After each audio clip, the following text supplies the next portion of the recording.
Hello everyone, my name is David Ryan and I'm going to be moderating this session today. I'd like to welcome you all here on behalf of the TSSG and the presenters.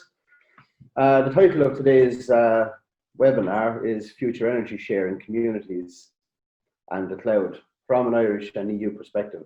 And what I would ask you all to do is to make sure you're muted for starters. If you have any questions to ask, just use the hand up feature. It's on the bottom of your client, of your Zoom client, and I will have a look at the end. So each talk will be about 10 or 15 minutes long, and what we will have is a discussion at the end, and we'll see how many questions we can get answered at the end.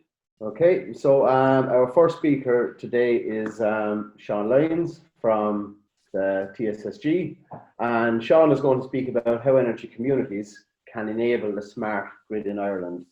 So Sean, I will stop sharing my screen and let you take over, okay? Okay, thanks Dave. You can see my screen? Yeah, perfectly. Okay, great. Okay, thanks Dave. Hi guys. Yeah, Sean Lyons here, and I'm involved in a number of smart grid energy peer-to-peer cluster sharing type projects in the TSSG, and I'm today going to discuss primarily two of them. First one is Pisces, and Pisces is not so much about energy communities, but the technology that we've developed in Pisces is enabling Reg Energy, and Reg Energy is bringing that out. So basically Pisces is very much a behind the meter technology, predicting and optimizing to allow to integrate renewables and optimize them with time of use tariffs and renewable energy on site. But Reg Energy brings that similar type technology out behind the meter and is looking at the EU directives that have come out in the Renewable Energy Directive and the Electricity Market Directives. And just say both are Interreg projects and funded by Interreg. One is Pisces is an Ireland Wales project, and Reg Energy is a Northwest Europe project. So very quickly, I'll just quickly explain the technology as it applies to Pisces, and then how that's brought into Reg Energy and how it enables energy communities. So I might just change my pointer here. So basically, we're very much focused in Pisces on large industrial sites that have a high degree of flexibility in their load. And what we mean by flexibility is that they have the potential to ramp up or ramp down their loads, but still maintain their processes within constraints. So probably the easiest example to explain in that is a cold store where they're keeping frozen product, usually food, can be fish, can be frozen foods, whatever. And historically, those cold stores are kept at around -22, -23, and kept that way 24/7. But you can still keep the product integrity good, but have a larger band on that. So we've done a lot of testing and profiling of those cold stores such that we now can vary the band between -18 to -25. Now you can go a little warmer or a bit colder, but your return on investment then starts to diminish. So we've done a lot of profiling on what the energy input and what the time and what the temperature changes are within those changes. You do that because on the market side here, the price of energy changes every half hour on the intraday market and every hour on the day ahead market. So that you have a picture on the day ahead market of what your energy pricing is going to be in the next 24, 36 hours. As part of that, we've also built a prediction model for renewable energy. So if you've got solar on your roof or wind, we have a prediction of what your energy output at your site is likely to be over the next 24, 36 hours based on weather forecasting and a lot of other things. And the Pisces system then optimizes all those prediction algorithms and ramps up and ramps down the cold store to suit. Okay, so very quickly again, this is like the front end of Pisces, and there's a lot going on in this top graph. But if you just focus on the blue line here, the blue line is the day ahead pricing on the market. So the prices change from maybe 5-6 cents during the night, going up to 21-22 cents during the day, and staying there and going back down again. So the bottom graph is what we're doing to the cold store, and we've narrowed it down to making the cold store very cold, bringing it to -25, maintaining it around center at -22, or actually switching it off. So what we would have done during the night, this peak here is just a defrost, which you have to go through once every 24 hours to make sure there's no ice build up on the coolers. But we obviously made the cold store very cold ahead of this price peak here, and we were able to switch it off from 8 a.m. until 4 p.m. And as you can see, we rerun the algorithm every hour to make sure that the predicted temperature is very, very close to the actual temperature. So we read at 5 to the hour every hour what the actual temperature is. If it's within the error scope, and you can see here the blue and the purple lines are very, very close. So we're predicting that we can get to 4 o'clock and miss this price peak here before actually making it cold again, which changes the temperature, and then we switch off again because we can still maintain it at that temperature, and we're still bringing it to midnight at around midpoint of the temperature. So we're getting, significant savings on that, and it's all quite positive, very positive from a Pisces point of view. So this is kind of the current landscape, and I just want to bring that in now towards energy communities and bring it out behind the meter. So, a lot of what we're trying to do is to enable and facilitate the integration of renewable energy at distributed sites. A lot of renewable energy, like wind farms and solar parks, are integrated, and you're getting a lot of, NIMBYism that people don't want it in their own backyard. But the whole energy EU directives are now focused on bringing the communities to the centre of these, so they feel part of the process. They have an ownership of the process, and therefore their acceptance of them in their local communities would hopefully change.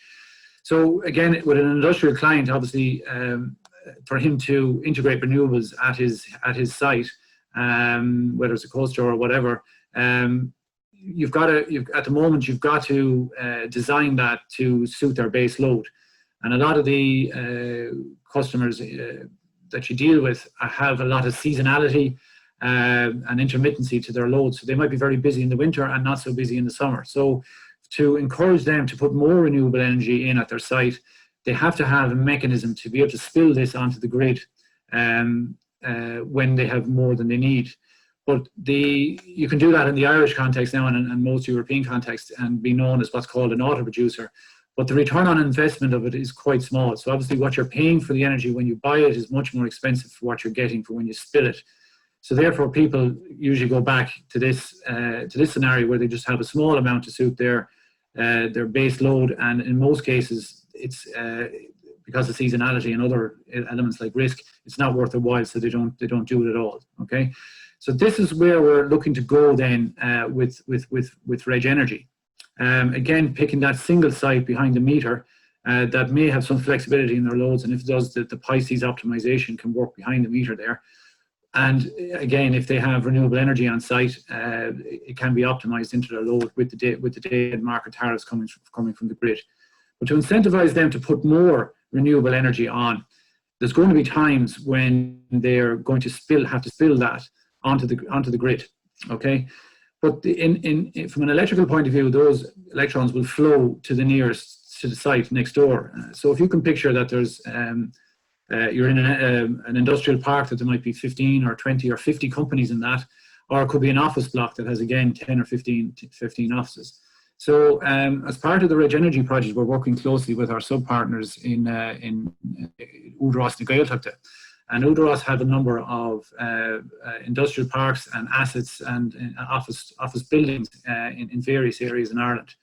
And so we focused on 2 trial sites in the Dingle area where Údarás na Gaeltachta have assets. One is an office block with about 12 different offices in it. It currently has solar on its roof, and we're in the process of integrating a battery system also there. The second site is also in Dingle and belongs to Údarás, and it's an industrial park with maybe 15 to 20 companies in it. So what we've done is we're integrating smart metering systems at all of those sites, along with a comm system to have instant access to that data, which facilitates us and allows us to build an energy model of each of the sites. So some of them may have flexible loads, some may not, but we still have an energy model of what that site is likely to do in the next 24, 36 hours. As mentioned earlier, we have a renewable energy model to predict how much energy we have. And then you can, when this person spills, and potentially what we're looking at with these EU directives that I mentioned earlier, that peer-to-peer sharing will be enabled and will allow these companies to come together to start sharing energy, okay? And once we build a model of each individual site, then what we can do is we can aggregate that up to get an aggregation of what the cluster's load profile is going to look like. So company A might be very busy in the winter and company B might be very busy in the summer, or this company doesn't work at weekends or whatever. But what we will have based on a half-hour basis is an energy profile for the whole cluster based over the next 24, 36 hours. And what that allows us to do then is, rather than each individual site maybe having to invest in its own renewables, that potentially this energy community can come together as a cluster and design a renewable energy system to suit the whole cluster as a whole. Okay, so here this guy was taking all the risk because the renewable energy was for him only, whereas for a cluster potentially it can be for the whole cluster together. And as I say, that can be 12 offices, it can be 50 companies or whatever. And our focus is very much doing this in a local way. So it's not that you're trying to have an energy community with companies that are geographically well dispersed. These are all going to be behind one substation in one industrial park or in one office block. Okay. Obviously, then you need what's called an ESCO, a supply company that will trade with the market on their behalf, but will also trade the flows of energy between them. And the smart metering systems on all ins and outs will facilitate this. So that's where the reg energy optimization will then sit. So you'll have a cluster view of what the aggregated energy flows are like. You'll have a single site view, and they'll be able to see, is the design of this working out in principle? Could we have more renewables? Do we have to up the batteries? And obviously you can ramp up and down your batteries to try and economically make the best use of time of use tariffs, renewable energy, and flows between them. Okay, so I won't go through this slide in detail other than to say that obviously the Renewable Energy Directives coming from, and the Energy Market Directive coming from the EU is extremely important, as it gives us a legislative and a regulatory framework to start to allow to do that. So the stuff we're dealing with, and other reg energy partners, including Flux 50, who will be speaking directly after us, issues like proximity, confined boundaries, peer-to-peer energy being allowed, sharing of energy within the same building, and the charges that are applied to that, and also jointly acting renewable self-consumers. That it's giving the framework to allow the energy sharing between them. The key question will be, okay, you can enable that energy sharing, but what will be the charges and the tariffs and the rules and the mechanisms that allow you to do that around that? So we're in that process now. Those directives are due to come into force really in 2021, next year. So each jurisdiction, each regulator in each jurisdiction is working with this. And we are working closely with our regulator here, and hopefully the data and the results that come out of the trials we're doing will help them to make them an informed decision. So that leads up then to, will you be, a renewable self-consumer, which is RSC, or a JA is a jointly acting one. It could be a mechanism called a renewable energy community. It could be a citizen energy community. So there's a number of mechanisms there that this can potentially fall into. Okay. Just very quickly to say, our trial sites, I mentioned, they're both in Dingle. This is the office block in Udaros, and as I mentioned, they have solar on the roof here. It's very hard to see. They have about 12 offices internally. We're working closely with ESB Networks, the DSO, and we know what the capacity is and stuff on the lines coming in here. But basically, the overhead line comes to here, it goes underground under the car park to this one single transformer that feeds into a plant room, and the plant room then has all 12 meters together. So potentially, if we had more solar on the roof, we're going to integrate a battery into that system, and hopefully it'll be the first virtual peer-to-peer trial that we know of, certainly on an industrial level in Ireland, and hopefully the data we have and we get from the trials will enable those decisions. The system will also allow us then to, as I said, when we design the renewable energy system, you can simulate that if you had more renewable energy, or you had more battery, or the loads change. So it allows you to very accurately design a renewable energy system to suit the cluster. And then again, if one company leaves that cluster or another company adds to the cluster, the simulation will allow us to change the cluster design.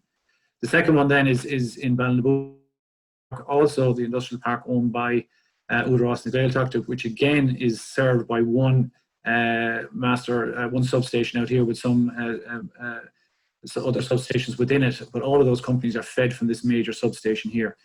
Currently no renewable energy on site there, but the system hopefully will allow us to design that, and depending then on what the decisions are by the regulators as to what, if any, support schemes will be put in place for it, or whether any of the charges will be relaxed or whatever.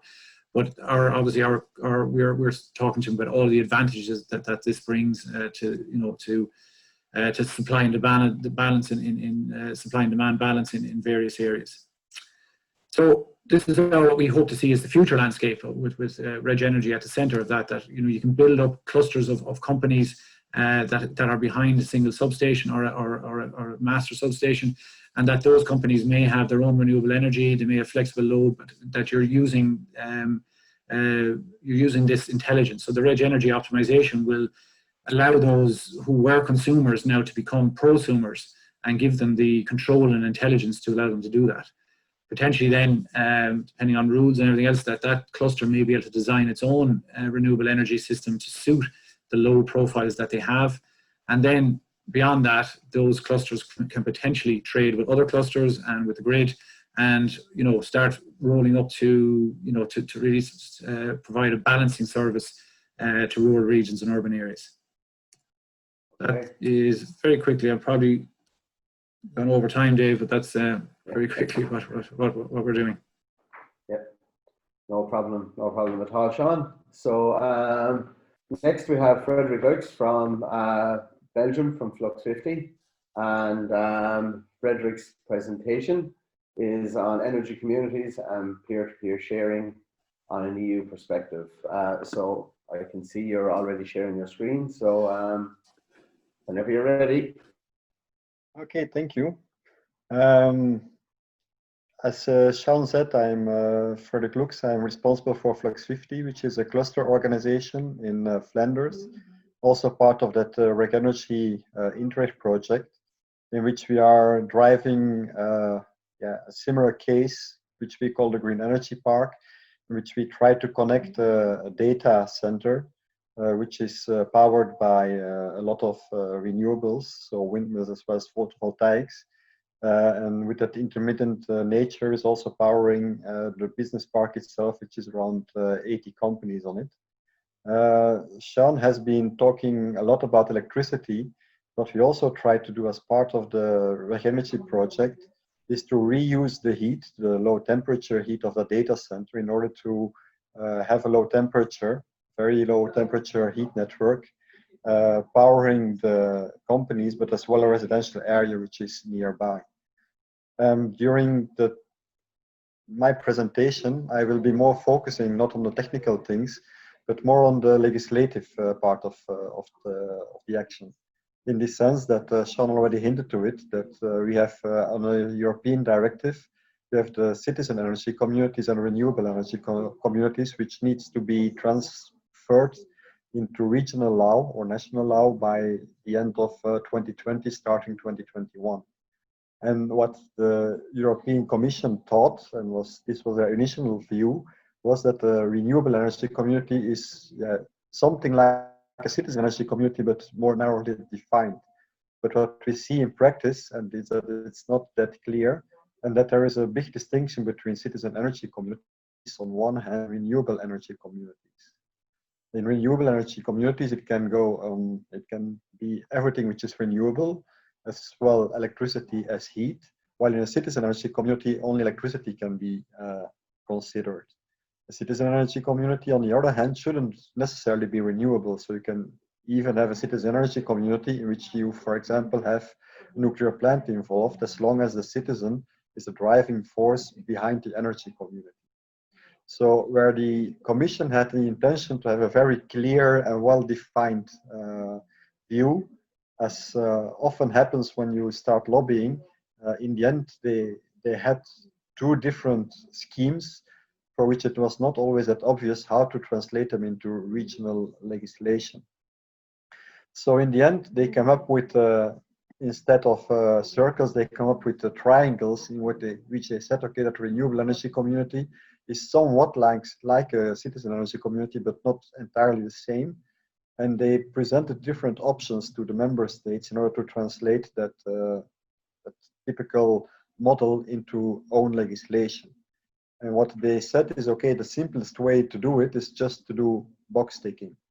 You have the renewable energy community, you translate it into your own legislation. For renewable energy communities, you have the citizen energy community, you translate it into your own legislation, and okay, you can check the boxes.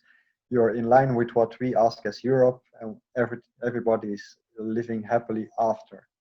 What we unfortunately see is that this is exactly the case which is happening, for example, in Flanders, which makes that, okay, we are in line with what is minimally required from the European Commission, but in the end, there is not much happening. In this sense, that what we are trying to argue for is more like a liberal approach. Both the presentation that Sean did, as the one that I am now also involved in Flanders, for example, includes a lot of companies. Companies are not considered to be citizens. Also, renewable energy communities are limited to medium-sized enterprises when you read the directive. So we definitely want to advocate a national model in which we say that, okay, we also introduce a concept like local energy communities, which also companies and other actors can be part of such an energy community, because the way they produce energy and their consumption profile is typically also very, very in line with what, for example, a residential area is asking for. So at least we advocate that most of the member states should really implement also a national model next to the requirements of those citizen and renewable energy communities. Another concept that has been launched by European Commission is the National Golden Standard, which they say that, okay, for very specific cases, you can even go more specific and get more exemptions for, let's say, legislation for those very few energy communities that are even exceeding the Renewable Energy Directive. And then they also introduce the concept of regulatory sandbox in which such a national golden standard can be tested out. Another concept, what the European Commission would really like to see happen, is that it's ambitious and simple, in this sense that the renewable energy community and the citizen energy community should be able to be translated into one piece of legislation. Now, I can tell you that the Flemish government and also the Walloon government has done some trials to do so, but given the difference in the concepts which is inside renewable energy community and the citizen energy community, it's not obvious how to do such an ambitious and simple legislative action. You can see that a lot of different kinds of energy communities are emerging. Time is a little bit lacking to explain, to give some ideas of those different energy communities. But at least what we find out is that it's very difficult to have one piece of legislation handling all those different contexts and different concepts of energy communities. So in the end, what we end up with is a lot of tailor-made situations in Europe of different kinds. It's also a situation which is changing almost every day. So when we take a look at how things like energy communities and collective self-consumption are being translated into different regions, we can see that when you talk about collective self-consumption, there is already a lot going on in the different member states. But when it comes to energy communities, most of the member states are still in the early phases of translating that piece of legislation. When you take a look at one of the most progressive states that are implementing it, you can take a look at Switzerland, which was very early in translating that directive into national law. But when you take a look at what they actually implemented, Switzerland is a very specific case. They have a very easy task. They are not unbundled. They have no free choice of supplier. So we also have a Swiss consortium member into Energy, and when we discuss with them, we see that it's very difficult to translate that best practice of Switzerland into other member states. This comparison comes from a European project, the Compile project. Instead of going to dive deep into it, you can easily retrieve that piece of trying to assemble the different legislative actions in Europe. And what we see is that there is a European research network, the ERANET Smart Energy Systems, who is driving a new initiative in order to get also in 2020 an updated view on where the legislation in different member states is heading to. But that legislation is only a part of the total complex puzzle that we need to put into place. Because a question that we see often popping up as well with residential people as well as with companies is what's in it for me. And then we see that you can have a very good legislative system like France, but if you don't have an incentive system which is in line with the goals that you want to achieve, it becomes very difficult. And there you also have the Council of European Energy Regulators. It's not only about the DSOs, it's also about the energy regulators who do the regulation of the tariff, of the tariffication, and that they will play a very important role in creating that business case or killing that business case within the European Union. What is a little bit in favor there, and this is, as you can see, the date is brand new. It's a communication from the European Commission, which is from yesterday.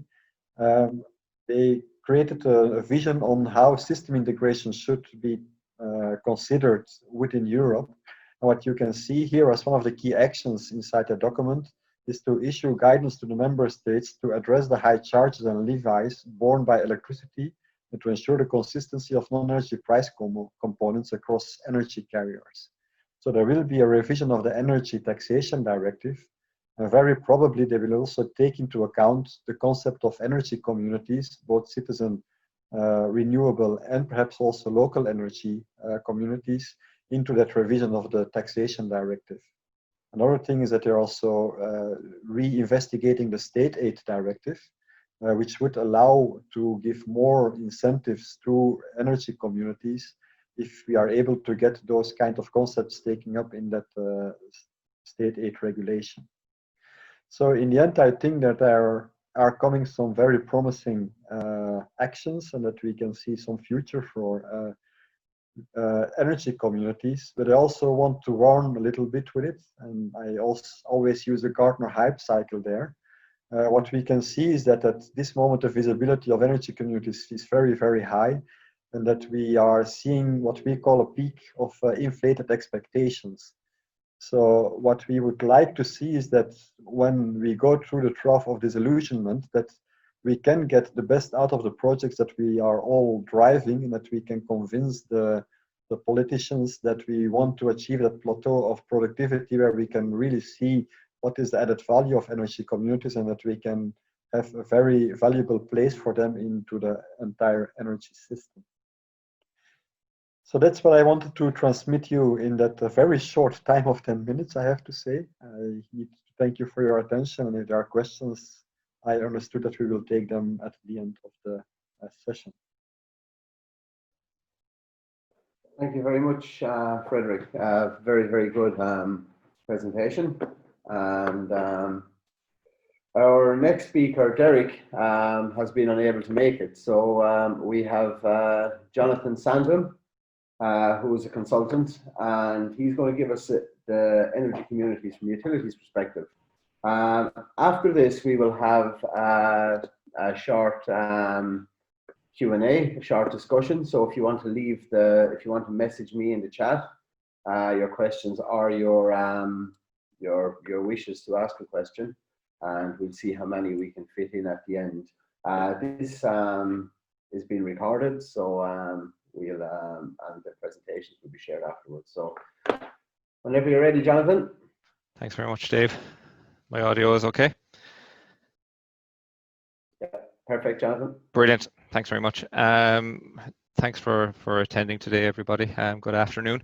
My name is Jonathan Sandham, as is mentioned, and I suppose I was asked today to bring a perspective of how different utilities see community and the cloud in the current state and as we will into the future. So as Fred and Sean have really rounded very well. There's a huge amount coming from a legislative perspective from Europe, and a lot of the clarity that we'll develop over time in Ireland will be based on the locational element or the locational environment that we are specifically within the state of Ireland as in comparison to Europe. So it'll be interesting to see how different member states really approach the area of energy communities, and there's two distinct ones have been identified today for today's discussion. The renewable energy community is a really interesting concept, which is defined very clearly by Interreg and otherwise. And it's a concept that is quite achievable today, and we've seen it a number of times throughout Ireland, where people take a joint investment in what it's a community wind farm or otherwise, or a community solar farm, and jointly produce, sell, and distribute renewable energy. Potentially consume it. There are some challenges around the distribution of it. So on a single site it is possible and you can work within the existing mechanisms. However, when you want multiple rooftops involved and whatnot, it presents some challenges. But I think the really interesting one, and where Europe have moved into the citizen energy communities, this is the one that's really important for us to comprehend, because it drives huge legislative regulation, legislative requirements, a huge regulation change, but there's a massive technology uplift and a massive requirement for the understanding of all entities currently in place in the energy landscape, from the DSO and TSO across to existing generators and new entities, be them aggregators or community platforms. So within the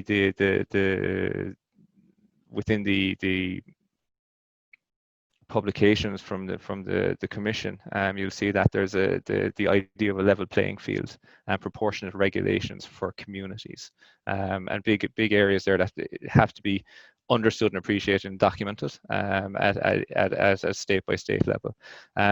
Going down to the bottom, the most important one really is the EU Parliament have actually guaranteed that energy communities can get their renewable energy into the market by keeping priority dispatch for small renewable installations. From a system perspective, if this is realized and when this is realized realistically in the bigger scale of things, it means that the TSO will have to operate the system in a totally different way to what they do today.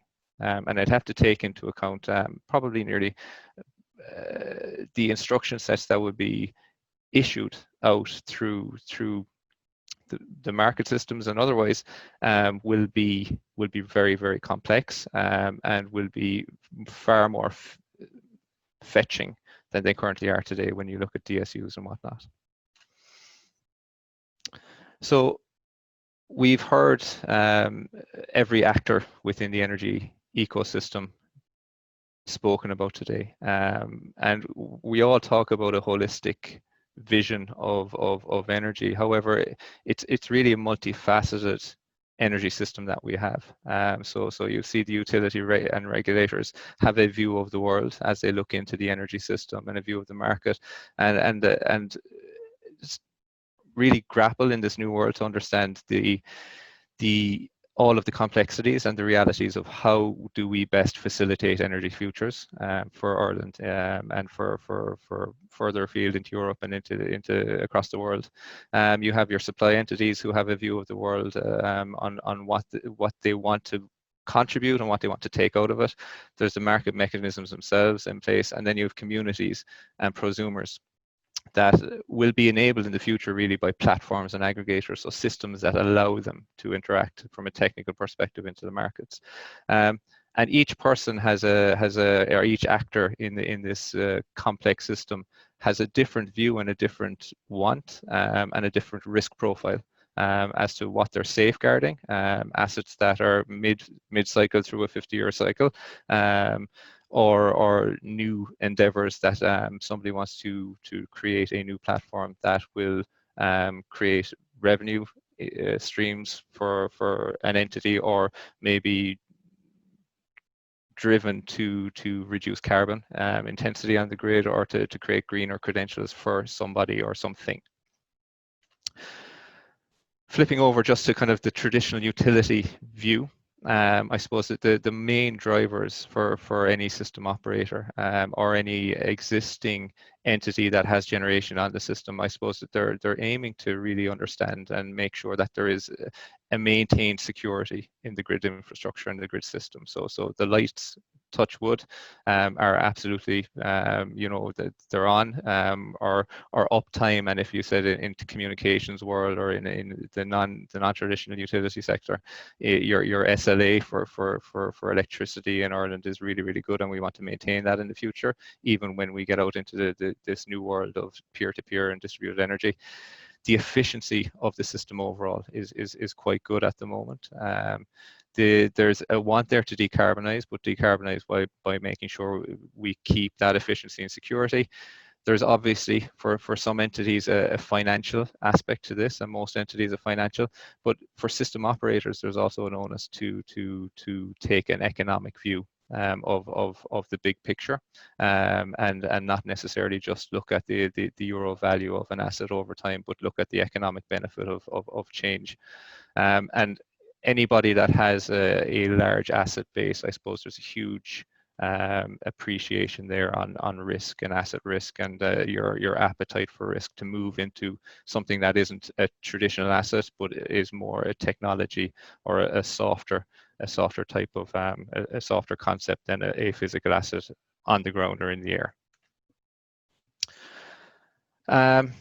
So to date, utilities have kept the lights on. They've done a really good job at being economical, and have ensured that the provision and supply of the service that we all see and use today is given to us in a transparent way through market mechanisms, and in a competitive way. So when we talk about peer-to-peer and these new concepts, what does it actually mean to a utility? It's a new set of unknowns. It's a new set of requirements that have to be facilitated. So the market mechanisms we speak of, and the ability for real-time information to move around between metering, and for people to settle with people, all of that is new. And there's a need for a utility to understand what needs to be put in place from a systems and a process and a rules or regulations perspective. And also appreciate when, what does it look like and when can it be done? So what are realistic timelines to be able to create this change and reflect it back in the market systems out over time? And these peer-to-peer concepts also create new services and opportunities for a utility, which will either replace an existing business unit, replace an existing concept of a wire, an alternative to a wire or a transformer or an asset, or it could also present further enhancements. So new things that will thwart the need to invest in the future. So new solutions there in those areas. So it's actually avoidance of investment in the future. And how those are monetized or are appreciated and actually selected in time is all very, very new as well. So the mechanisms for a utility to understand that and that change is really, really important to make sure that it actually happens and it's the right thing to happen. But also it's a huge lift for all utilities globally to really appreciate. And it brings you back to, well, who are the utilities in this case in Ireland? So you're really looking at the TSO, and the TSO market is currently global. So I'm looking for the likes of Climo to switch off a substantial amount of immersion heaters around the country, and isn't that lovely? However, when you look at a utility from an ESB networks perspective, I may be looking at a street worth of electric loads, be them vehicle to grid chargers or otherwise, to switch off. So it's very specific locations. So you're looking at totally different market mechanisms then. So where you're looking at one at the TSO level, you may be looking at just a zonal level, but the local markets for a DSO then are become far more prevalent and far more dispersed, therefore far more complex. And if you look at the simple concept of just a joint investment, I suppose, in the generation side of things, if you look at any of the generation owners in the country, it's really just joint ventures, virtual PPAs, or maybe just an exercise from a banking perspective, nearly outside of the market, outside of the energy ecosystem altogether, that these can be facilitated. So it's totally different things to all of the different actors, is probably what I'm trying to get across.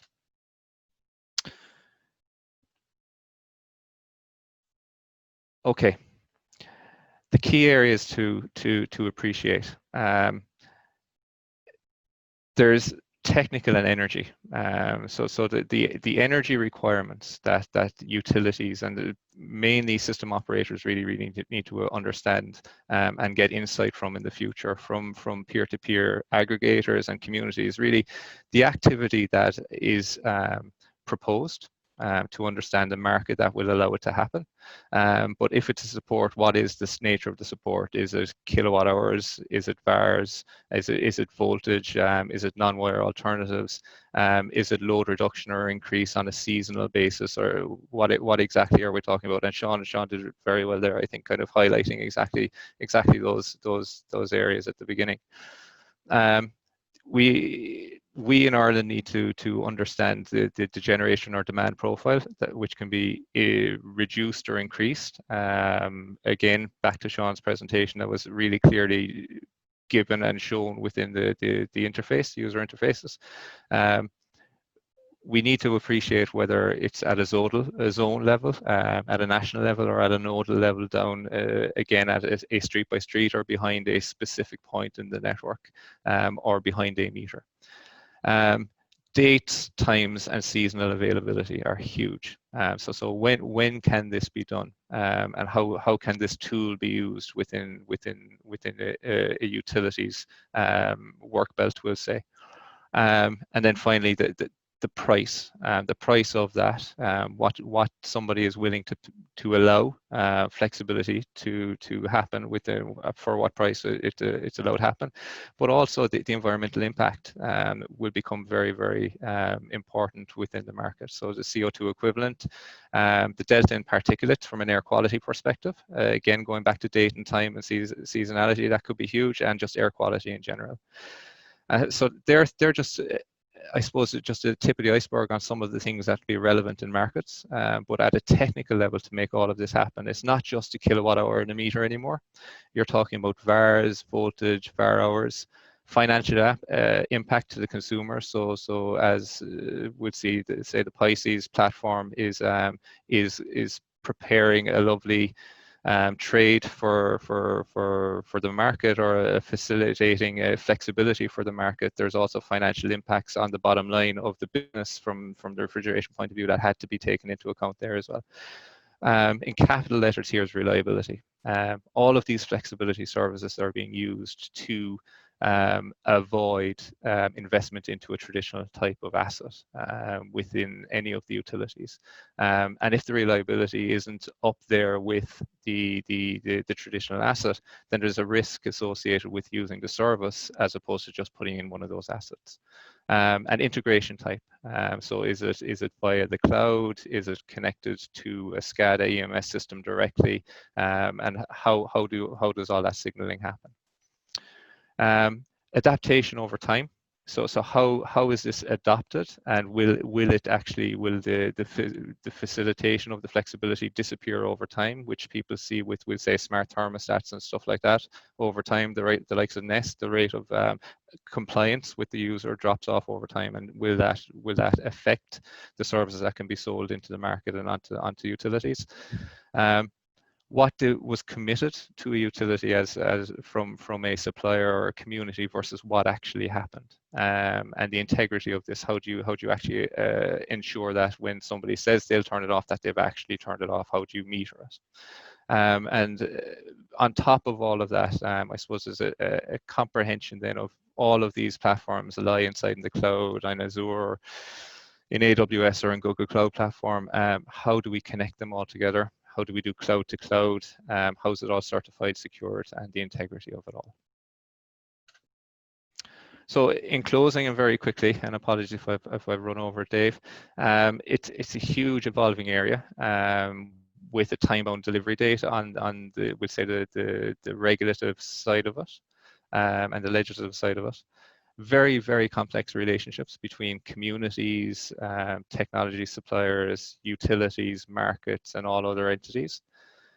The requirement to facilitate is there, so every system operator and utility will have to facilitate at the European level. But the big opportunity here, and it is an opportunity, and hopefully it's seen that way by across Europe by all utilities, is that if it's incorporated, it could be a really, really opportunistic tool to leverage to move away from traditional assets and avoid incurring the cost of traditional assets in the new future. And I suppose it'll only be successful if we can all find a single form of delivery. So if we can all come around the table and work together around a number of projects that are complementary or otherwise. Huge opportunity for a lot of people to get this right, but we have to remain respectful of the people who have probably been in the energy picture for the longest. It is actually a huge risk if we get it wrong, and it's viewed that way. So you'll see hesitance, and you'll see a lot of good, thorough questioning, but it's founded because beneath it all, everybody just wants to get it right. And that is myself. Thank you, Dave. Perfect. Thanks, Jonathan. Another good talk. So what I would like to do is I'd like to open the floor for questions, please, and just add them to the chat. And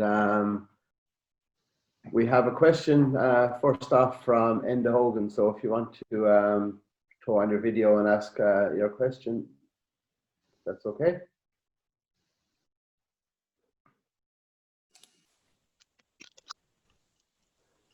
Hi folks, I hope you can hear me there okay.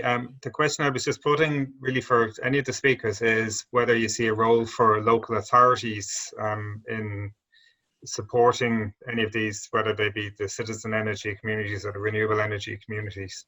And I'm thinking of examples, say, in other member states or other regions where maybe local authorities, I looked at one in Germany where the local authorities co-invested in renewable energy projects and then transferred ownership to citizens through municipal energy cooperatives, or even the other example would be in say in Poland, where local authorities invested in renewable energy projects themselves to meet their own needs, almost as auto producers, and then obviously there's a spillover then to the community. Thanks. Yeah, I can maybe try and take that, Enda, from an Irish perspective anyway. Yeah, obviously the EU directives are almost written to almost ensure that local authorities can be involved. Obviously, they're very anxious to bring the community in as a whole, and obviously local authorities have a remit now to improve their sustainability. So certainly from an Irish viewpoint, it hasn't happened yet, because obviously these renewable energy communities and citizen energy communities are a new concept. But we have in Ireland, the Better Energy Communities, which is run by Sustainable Energy Authority of Ireland, SEAI, and there's a thought process there that potentially could be rolled up to incorporate these new concepts. And as I said, in the EU directives, local authorities are they're encouraged to be part of that. You might have a better EU view than I would, Frederick, but that certainly I would take as the Irish viewpoint. No, it's definitely one of the wishes of the European Commission that the energy system should be as close to the local actors as possible, and the local communities are definitely a part of it. What we see happening also in the Flemish region is that when it comes to permitting, for example, that the cities and local communities are really asking that it should be a citizen-driven project. If it's not a citizen project, you will not be able to get the permit, the construction permit, for example. In other places, we see that the cities are willing to co-invest into production units, and that's something then where we are waiting for the renewable energy communities to come into place. But we definitely see that there is a huge opportunity for local communities. One thing we often also forget is that an energy community starts with the word community. What we have found out is that it's definitely far easier to start from an existing community and have energy added to some community aspects that are already living.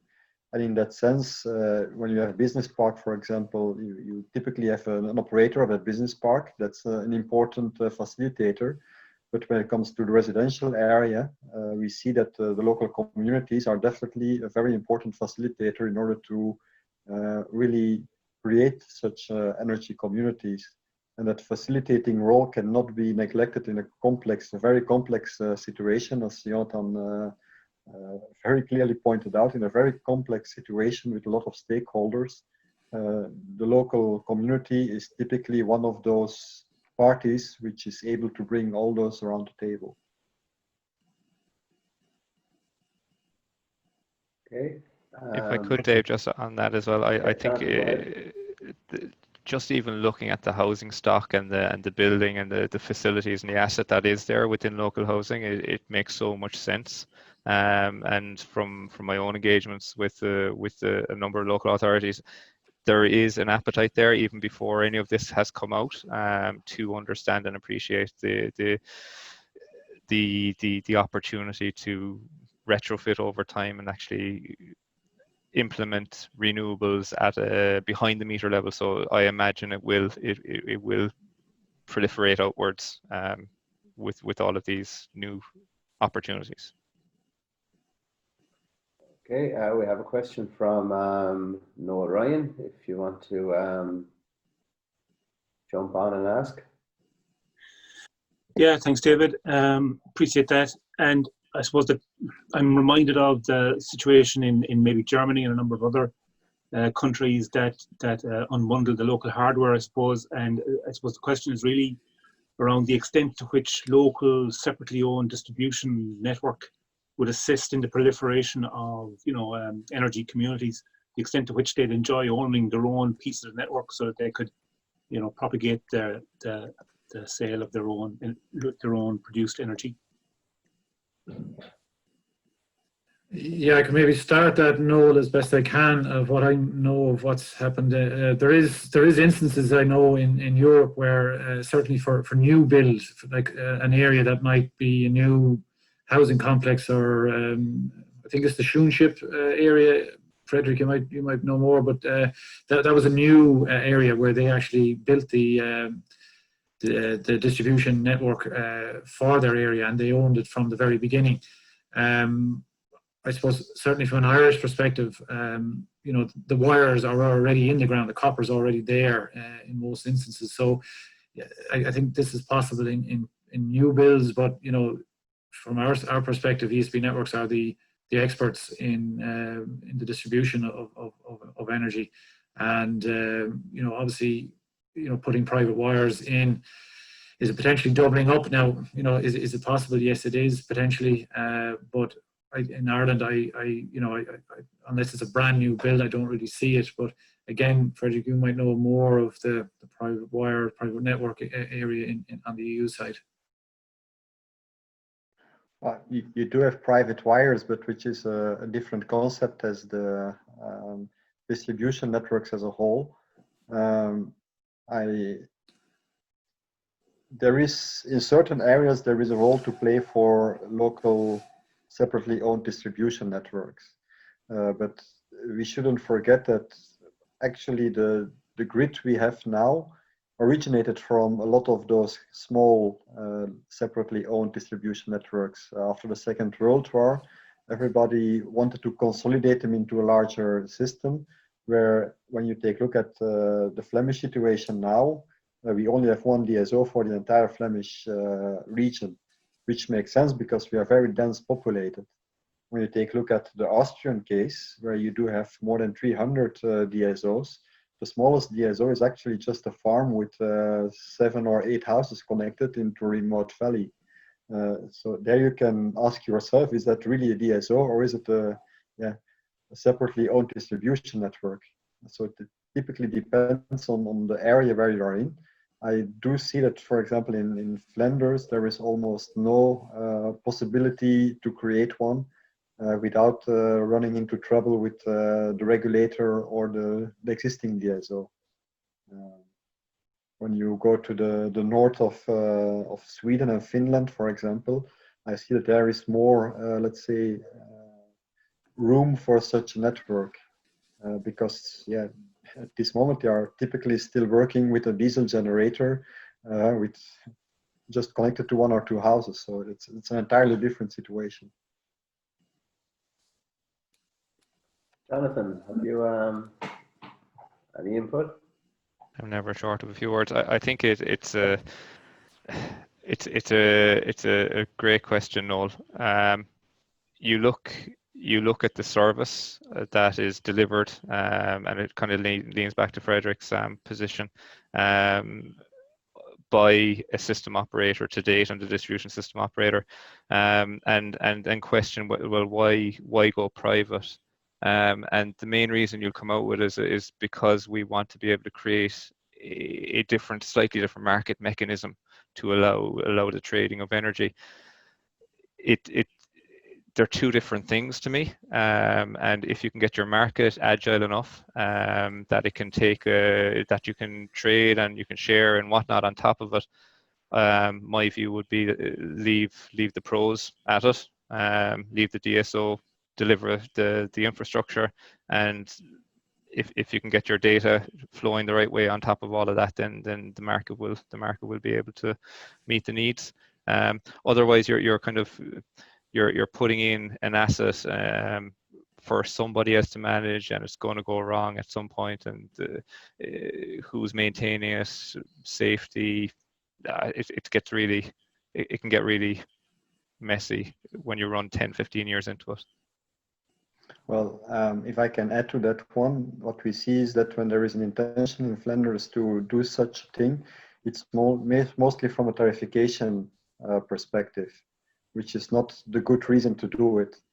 We had some private wires with connections between windmills and then the TSO network, in which the cable was operated by the windmill owner. And in the end, we see now the tendency that the DSO and the TSO are really acquiring the cable because they are more suited to do the maintenance of the cable as the windmill owner. So, yeah, I totally agree with the DSO that if he tells me that when I find somebody who is better in putting copper and maintaining copper beneath the ground, that he has a problem. And that one is really good. And just going for a better tarification scheme might or shouldn't be the reason to put your own distribution network, and just is arguing for wrong market design, actually, in my perspective.